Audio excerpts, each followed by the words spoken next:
Coming to you live from a Walmart parking lot and a men's restroom, this is Thick Men Inc. Today we are bringing you news from the NBA trade deadline and take a look at Zion's first 7 games as a professional. Starting off, we have a trade involving the Houston Rockets, Atlanta, Minnesota, and Denver, with the main pieces being moved are Clint Capella and Robert Covington. Isaiah, what were your initial thoughts as you saw this trade come across your screen? Well, first off, before we get into discussion of the actual trade, I will say this. The football season is finally over, and it is time for the greatest league in all professional sports to take over as the main focus of the sporting world. It is officially I do not agree with that statement. Season. It's okay to be wrong and hate player mobility, but we are talking about basketball for the foreseeable future, ladies and gentlemen. And this trade is a terrible trade for one team in particular. No one really got better except the Hawks maybe, but one team got worse.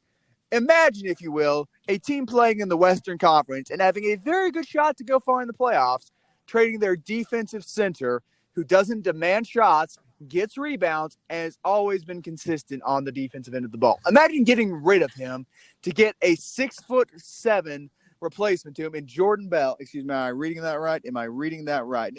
Yes, Jordan Bell and Robert Covington. Imagine trading away Clint Capella for those two pieces. That is terrible. Who is going to guard Kristaps Porzingis? What is going to stop Rudy Gobert from dunking on PJ Tucker?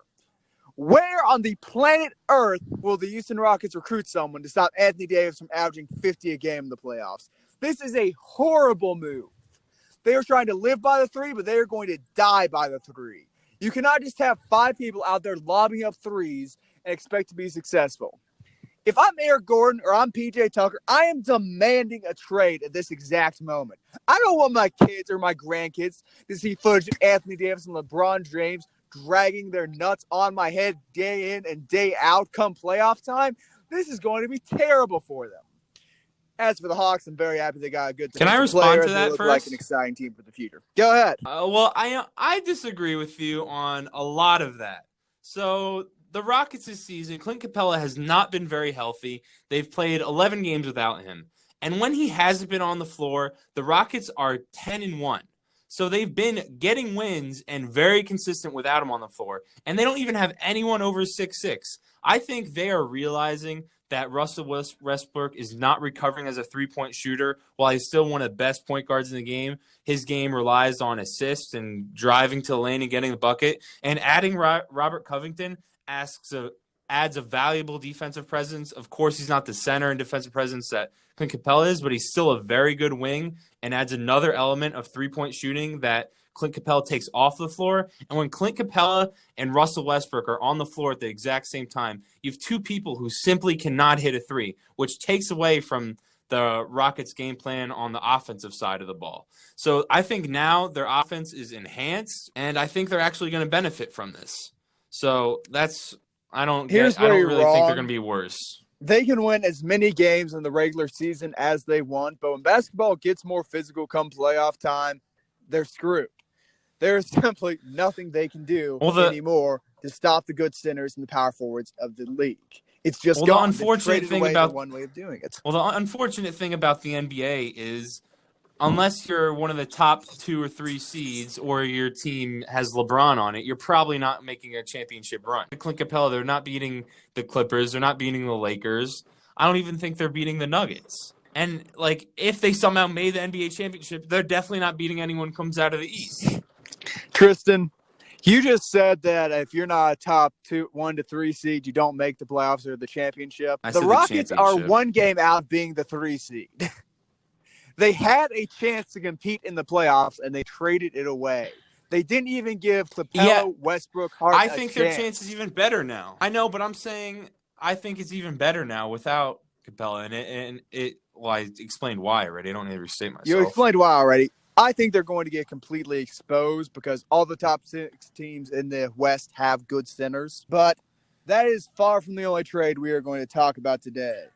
Moving on, we have D'Angelo Russell of the Golden State Warriors being shipped off to the Minnesota Timberwolves in exchange for Andrew Wiggins a 2021 first-round pick, and a 2022 second-round pick. I think this trade works great for both teams, gives both teams what they want. I think the Warriors pretty clearly won this trade. People are going to scream about how Andrew Wiggins is much worse than D'Lo and it isn't even close. And to that I'd say, if you watch Andrew Wiggins play this year, as the number 2 option on the Timberwolves, averaging 22.5 points while being more efficient from the field than D'Lo.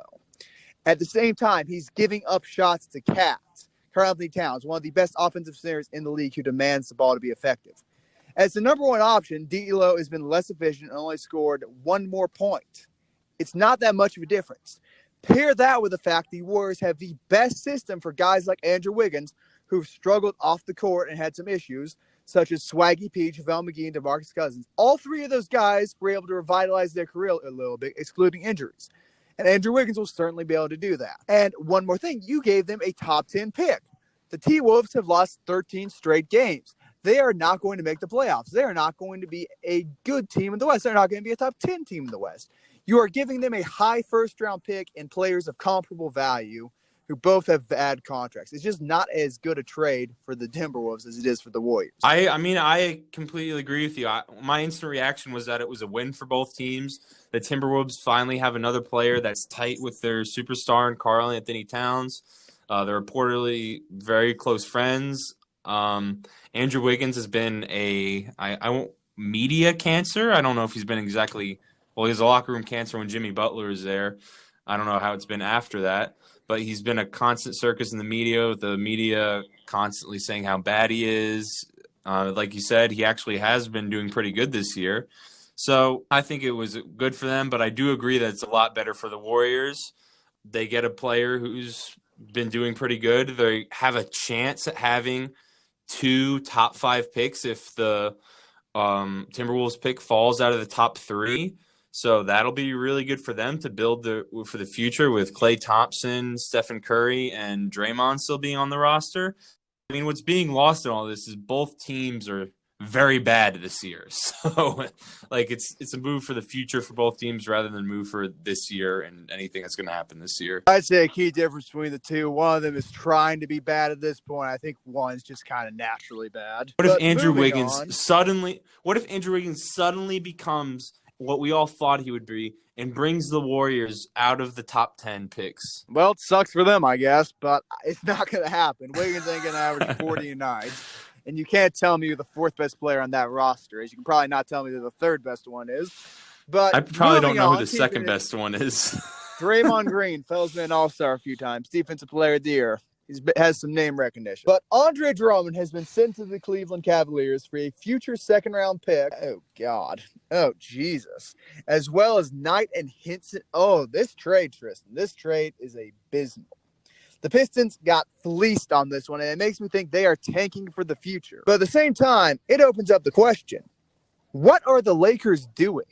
The Pistons were willing to part with a top 5 center in the league for nothing, and you mean to tell me the Lakers wouldn't go out and make an offer for D-Rose? I mean, lost in all this, of course, is Drummond, who is going to Cleveland. Good for him, I guess. Terrible city. But the real thing to me here is the Lakers not being active and not trying to do trades with the Pistons. I mean, before I address your comments on the Lakers, I would just give my input on Drummond.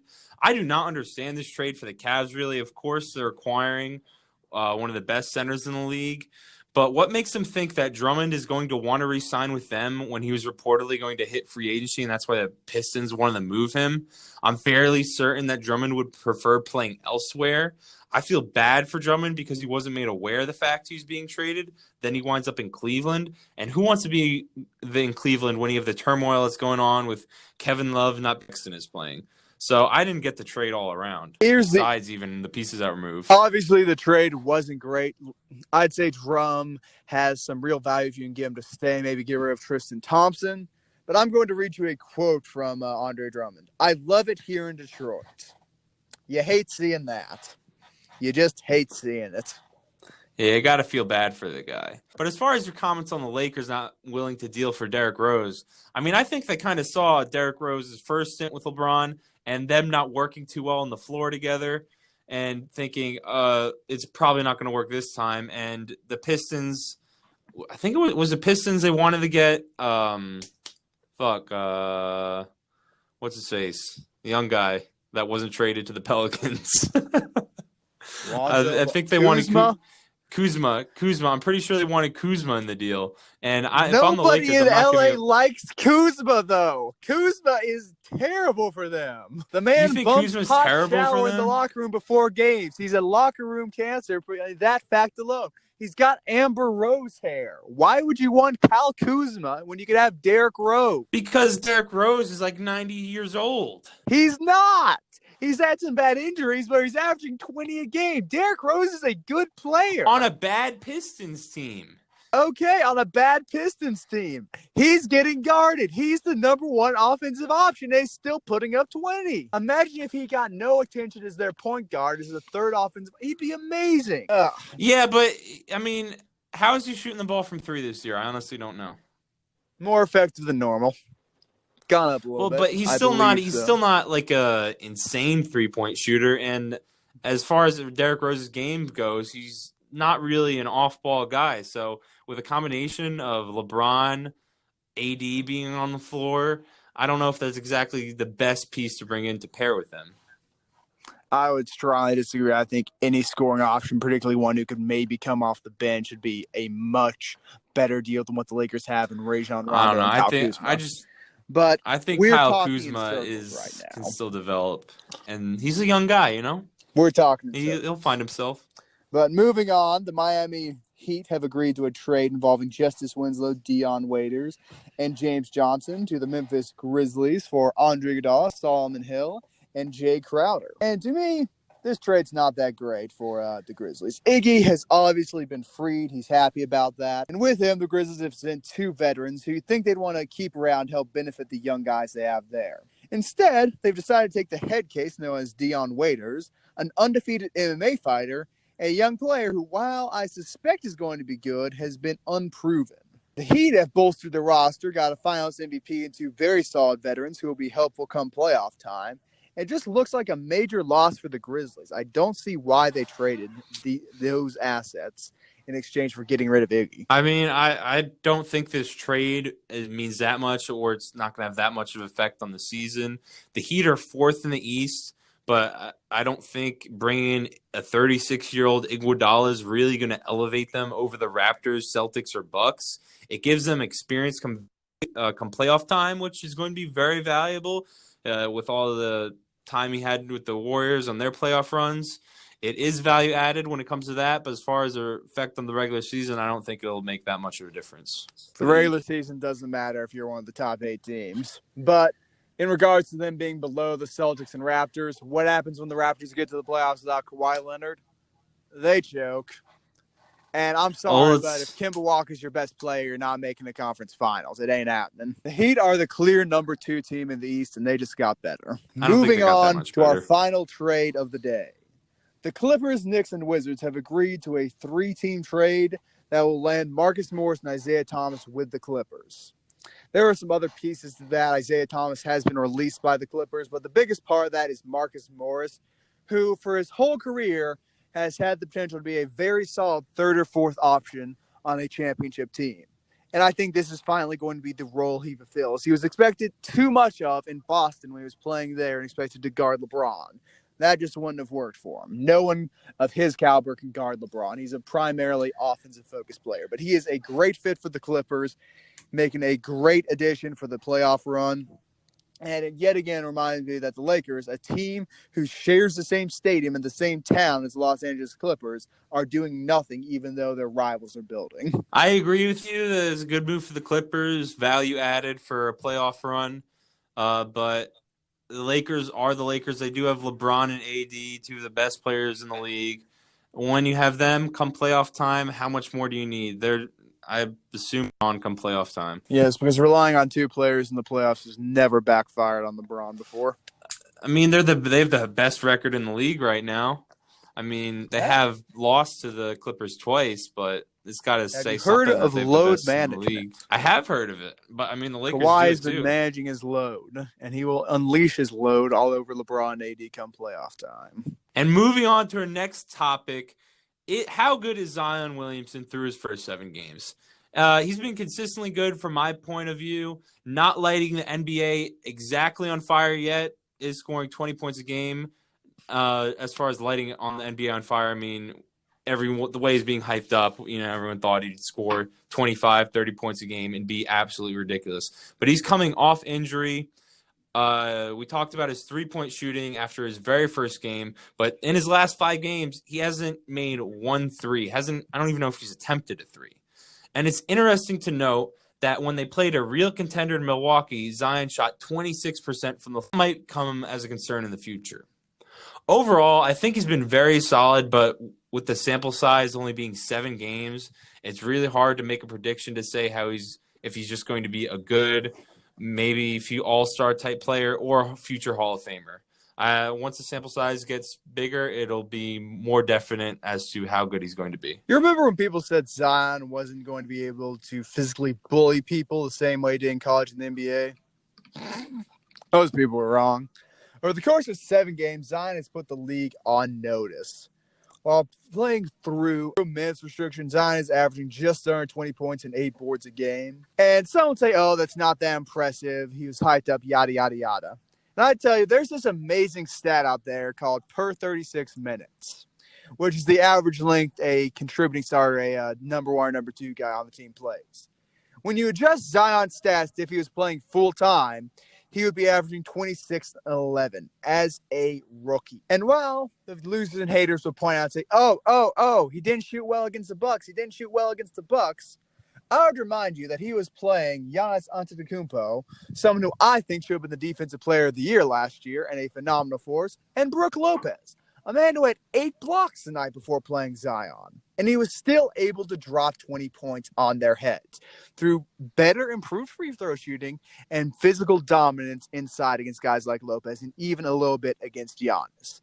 My favorite play of that evening was easily the time Zion took the ball from Giannis and stripped him to the ground. Giannis was on his back and Brook Lopez was forced to foul, so an easy dunk wasn't given up. Zion is a true freak of nature, and if his body can hold out, he will be a force of nature, an MVP candidate for years to come. Key phrase, if his body holds out. That's why my thing on the small sample size. Because of his injury, we only have 7 games to look at so far. You could say that about every single player in the NBA. If their body continues to hold out, they will be this good or that good. If LeBron James' body didn't hold out, he wouldn't be considered one of the best players of all time. You mean the best player of all time? No one else thinks that but you. But it's okay.